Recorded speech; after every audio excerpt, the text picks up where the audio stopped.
반갑습니다. 붓다의 복과 지혜입니다. 오늘도 이 고해의 세상을 걸어가는 모든 이들에게 부처님의 자비와 지혜가 함께하시길 기원합니다. 세상살이에 곤란 없기를 바라지 말라는 말씀은 고난이 곧 깨달음의 길이며 시련 속에 참된 삶의 진리가 있음을 일깨워 줍니다. 오늘 이 영상은 부처님의 가르침을 따라 우리 삶에 스며든 곤란과 마장을 어떻게 받아들이고 수행으로 삼을 것인가를 함께 나누고자 합니다. 잠시 멈추어 숨을 고르고 우리 안의 지혜와 마주하는 시간이 되시길 바랍니다. 지금 이 순간도 우리 각자는 삶이라는 수행의 길 위에 서 있습니다. 곤란을 원망하지 말고 마장을 회피하지 마십시오. 모든 장애는 해탈의 밑거름이며 모든 시련은 자비의 연습입니다. 이 사바세계 참고 견디는 그 자리에서 참된 나를 발견하고 진정한 자유를 만날 수 있기를 바랍니다. 자, 그럼 세상살이에 곤란 없기를 바라지 말라. 그 여정을 함께 해볼까요? 옛 인도 마가다국에 부유한 장자가 살고 있었습니다. 그는 재산이 많고 가족도 화목하며 병도 없고 모든 것이 평온했습니다. 그러던 어느 날 사랑하는 아들이 갑작스런 병으로 세상을 떠나게 되었습니다. 슬픔에 잠긴 장자는 부처님께 달려가 엎드려 간청했습니다. 세존이시여, 저는 이제 깨달았습니다. 아무리 부귀영화를 누려도 삶은 고통뿐입니다. 제발 저에게 곤란 없는 삶을 가르쳐 주십시오. 다시는 사랑하는 이를 잃지 않고 고통도 겪지 않게 해주십시오. 부처님께서는 조용히 미소 지으시며 말씀하셨습니다. 장자여, 이 세상에 태어난 모든 것은 생하고 노하고 병들고 죽는다. 너는 이제 고해의 진실을 조금 본 것이다. 곤란 없는 삶을 바란다면 그 자체가 또 다른 곤란을 부르는 번뇌가 되느니라. 곤란을 피하려 하지 말고 곤란 속에 숨어 있는 진리를 보아라. 그곳에 연기의 이치가 있고 자비의 씨앗이 있으니라. 장자는 그 길로 모든 재산을 베풀고 수행자의 길에 들어섰다고 합니다. 그는 더 이상 곤란을 미워하지 않았고 모든 시련 속에 감사함을 배웠습니다. 곤란은 피할 대상이 아니라 나를 단련시키는 법문입니다. 세상을 고해라 부르는 이유는 그 자체가 수행의 장이기 때문입니다. 부처님께서는 삶을 온전히 껴안고 그 안에서 해탈의 지혜를 찾으라고 하셨습니다. 옛날 마가다국 어느 마을에 날마다 땀 흘려 밭을 가꾸는 한 농부가 있었습니다. 그는 농사철마다 가뭄이나 홍수, 병충해, 그리고 세금으로 늘 곤란을 겪으며 살았지요. 어느 해는 유난히 힘들었습니다. 홍수로 논이 떠내려가고 소는 병들고 아들은 갑작스러운 열병으로 쓰러졌습니다. 그 농부는 결국 논일을 멈추고 부처님께 달려가 울부짖으며 말했습니다. 세존이시여, 저는 왜 이렇게 끊임없이 곤란을 겪어야 합니까? 저는 착하게 살았고 성실히 일하며 베풀기도 했습니다. 그런데 왜 저에게만 이런 고통이 닥칩니까? 제발 저에게 고통 없는 삶, 곤란 없는 삶을 허락해 주십시오. 부처님께서는 조용히 농부를 바라보시며 말씀하셨습니다.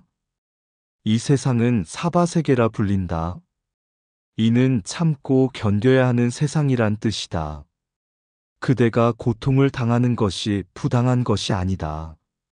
오히려 그 고통이 있기에 그대가 겸손해지고 참된 자신을 돌아볼 수 있는 것이니라. 농부는 놀란 얼굴로 되물었습니다.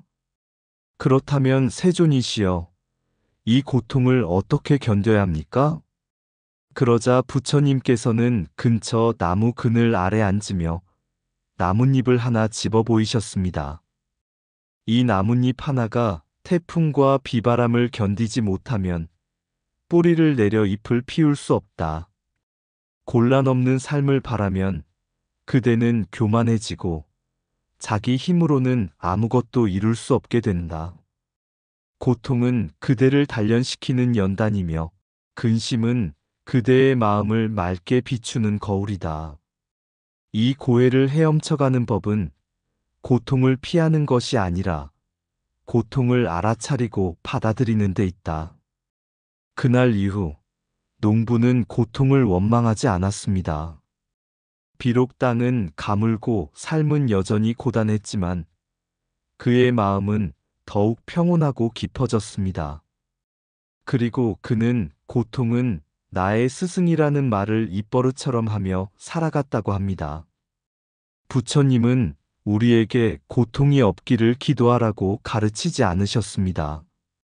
오히려 고통을 껴안으며 그것을 통해 깨어나기를 가르치셨습니다. 인생은 고해입니다. 그러나 그 고해 속에 지혜와 자비와 해탈의 문이 열려 있습니다. 고통을 멀리하려 하지 말라. 고통은 너를 깨우기 위해 찾아온다. 세상살이에 곤란 없기를 바라지 마라. 그 곤란이 바로 너를 단련시키는 불이다. 인생은 고해. 그러나 그 속에도 연꽃은 핀다. 마음이 흔들릴 때마다 그 자리가 수행의 시작점이다. 근심과 고난은 인생의 스승이며 자비와 지혜의 씨앗이다. 곤란 없는 삶은 교만을 낳고 곤란 속의 삶은 겸손을 키운다. 눈물 속에 담긴 통찰은 웃음 속의 쾌락보다 오래간다. 새 속의 안락보다 고난 속의 깨달음이 더 깊다. 사바세계는 참고 견뎌야 할 곳이요. 인내는 곧 해탈의 문이다. 시련은 너를 무너뜨리기 위한 것이 아니라 너를 비추기 위한 거울이다. 너의 고통은 너만의 것이 아니니 그것마저 중생과 함께하라. 장애 없는 길은 없다. 그 길의 장애가 바로 너의 수행길이다. 세상을 탓하지 말라. 세상은 늘 그대로고 바뀌어야 할 것은 너의 마음이다. 바람이 거셀수록 나무는 뿌리를 깊게 내린다. 고통을 원망하지 말고 고통을 껴안아 보라. 그곳에서 너는 너를 만날 것이다. 부처님께서 왕사성에서 설법하실 때 한 젊은 비구 수바우가 있었습니다. 그는 출가한 지 얼마 되지 않아 매우 열정적으로 수행을 시작했지만 마음속에 끊임없는 의심과 참념 그리고 자기 비하가 일어났습니다. 나는 왜 이렇게 집중이 안 되는가? 왜 명상을 시작하면 금세 졸음이 오고 마음은 온갖 생각으로 휘둘리는가? 나는 수행자의 자격이 없는 게 아닐까? 수바후는 고민 끝에 부처님께 찾아가 자신의 상태를 말씀드리며 말했습니다. 세존이시여, 저는 지금 마음의 장애에 눌려 더 이상 수행을 이어갈 수 없습니다.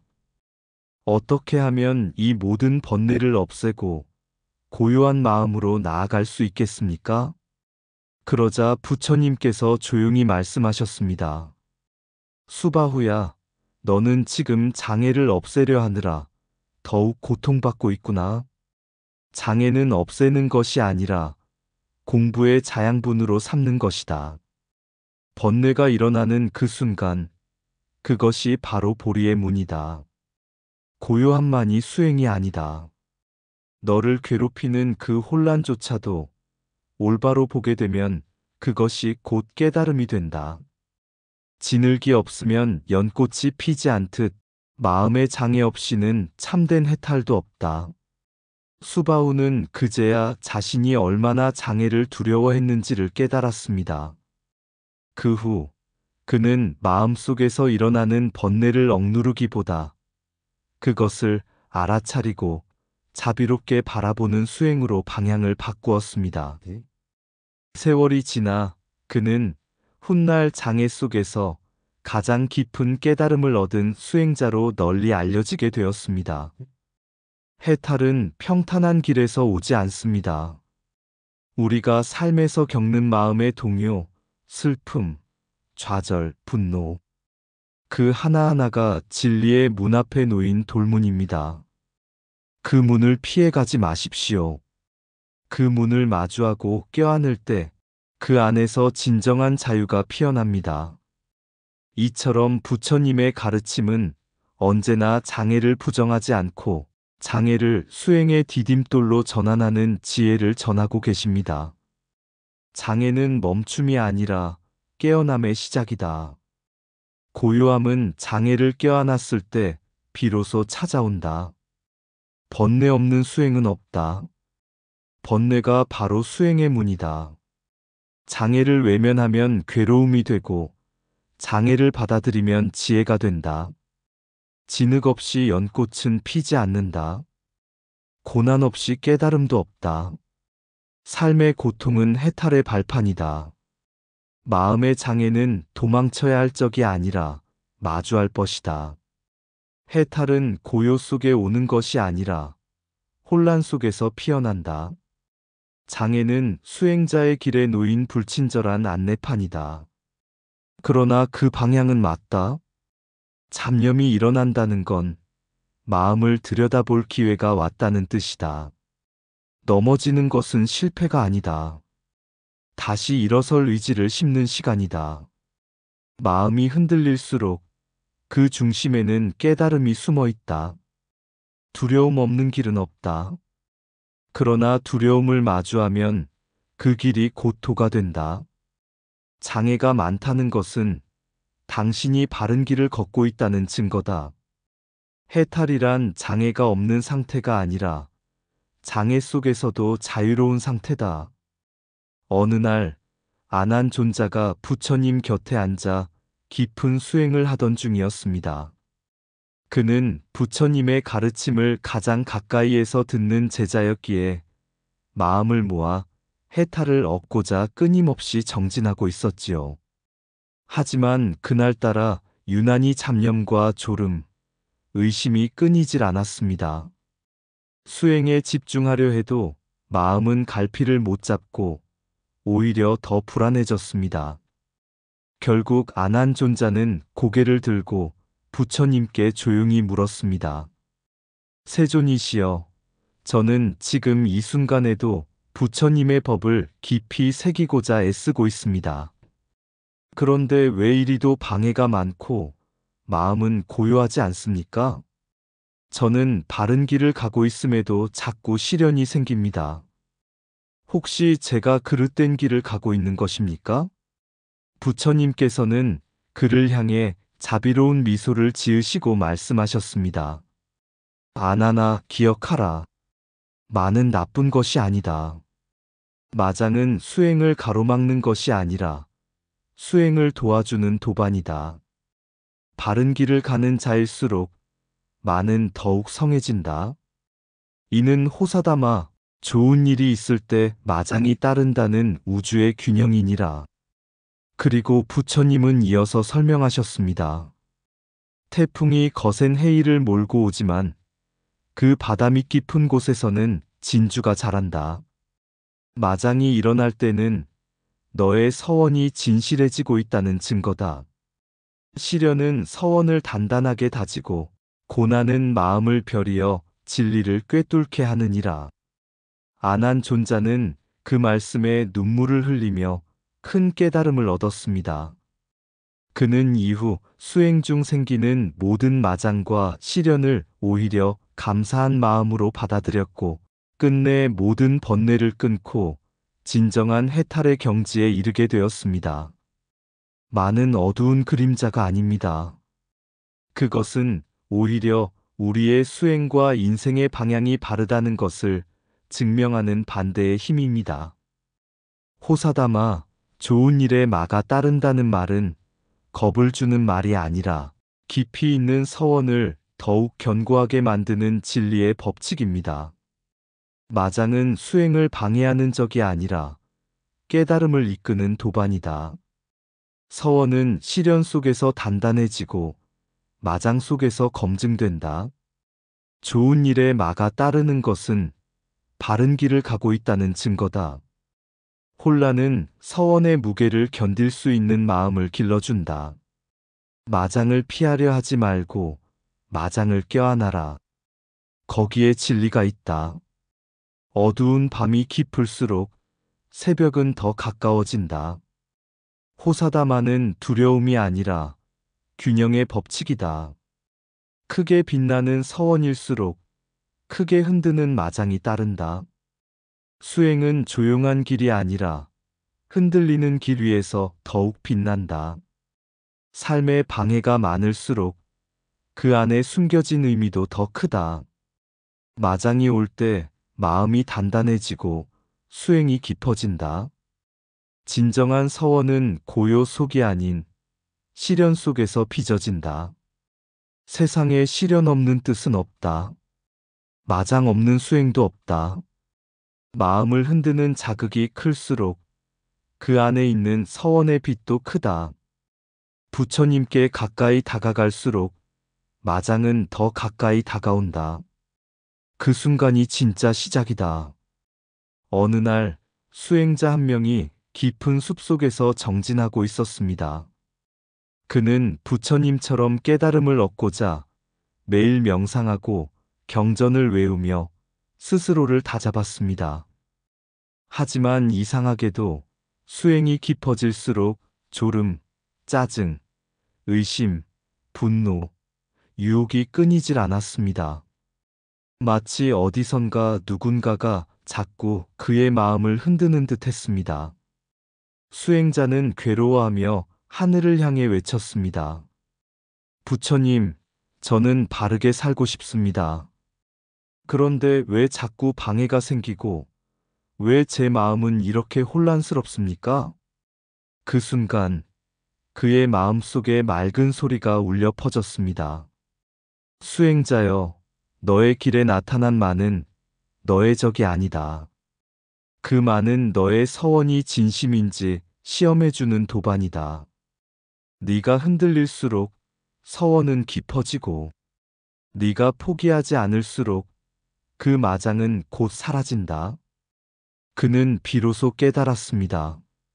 마장이란 내 마음의 가장 깊은 곳에서 나를 깨우기 위해 나타나는 그림자였다는 것을. 그날 이후 그는 더 이상 마장을 두려워하지 않았습니다. 삶의 고비마다 찾아오는 시련과 유혹도 내 안의 서원을 더욱 굳게 다져주는 친구처럼 받아들였습니다. 그리고 그 길 끝에서 그는 마침내 조용히 미소 지으며 이렇게 말했습니다. 고요함은 시련 속에서 빛난다. 그리고 시련은 내 마음의 서원이 진짜임을 증명해준다. 삶은 수행입니다. 그리고 수행이 깊어질수록 마장도 깊어집니다. 그 마장을 피하려 하지 마세요. 그것은 당신의 서원을 완성시키기 위한 도반이자 거울이자 연단입니다. 당신의 길에 어둠이 찾아올 때 그 어둠마저도 지혜로 바꾸는 부처님의 자비로운 눈빛을 기억하시길 바랍니다. 고요한 마음 위에 먼지처럼 내려앉는 의심 하나, 잠 못 이루는 밤에 속삭이듯 일어나는 번뇌 둘, 무심한 듯 스쳐가는 욕망 셋. 이 모든 것이 나를 흔들고 나를 무너뜨리는 듯 하였으나 지나고 보니 그들은 하나같이 나를 깨어나게 한 스승이었다. 시련이 나를 두드릴 때마다 나는 나를 붙잡았고 잡념이 나를 휘감을 때마다 나는 법을 다시 되새겼다. 마장이란 사라져야 할 어둠이 아니라 견뎌야 할 밤이었다. 그 어둠이 깊을수록 내 서원은 더 밝아졌고 그 흔들림 속에서 나는 마침내 흔들리지 않는 나를 만났다. 아, 부처님이시여. 당신은 말씀하셨지요. 마장은 수행의 도반이다. 마장 없는 길은 진정한 서원을 알지 못하느니라. 나는 이제 두렵지 않습니다. 삶이 던지는 돌에도, 마음이 일으키는 파도에도 그 모든 것이 내 서원을 견고하게 세우는 진리의 바람이었음을 알았으니까요. 마장이 클수록 깨달음은 가까워진다. 시련 없는 서원은 뿌리 없는 나무와 같다. 이상 붓다의 복과 지혜였습니다. 오늘도 복지 구족한 날 되세요. 구독과 좋아요는 붓다의 복과 지혜를 밝히는 큰 자비의 등불이 됩니다.